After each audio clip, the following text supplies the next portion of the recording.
Obviously, one of Harrison Ford's biggest roles is Han Solo in the Star Wars movies. But did you know he actually got that role thanks to being a talented carpenter?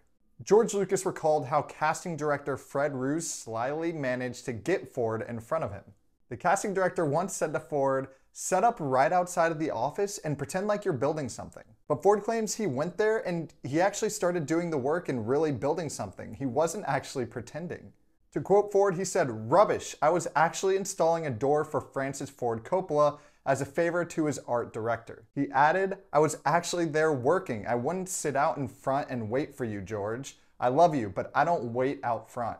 And before the stardom, any odd job would do for Harrison Ford.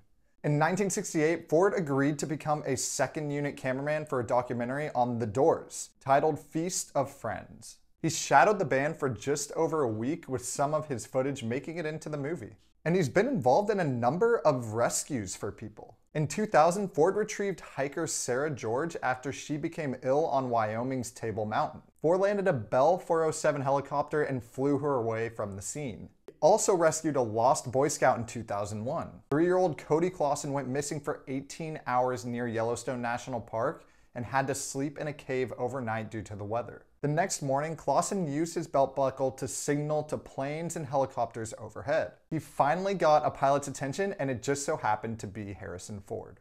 And did you know that Ford originally went to Hollywood to seek out voiceover work? While that didn't pan out as expected, he did wind up in front of a microphone. Ford narrated a trailer for the 1980s The Empire Strikes Back, one in which he sounds significantly more animated than usual. And according to the film's editor, Paul Hirsch, he cut a trailer that needed a voiceover and convinced Ford to do it in an exaggerated newsreel era style as a joke. But when Hirsch sent the footage and audio to Lucas, the filmmaker loved it and didn't realize Ford was the narrator.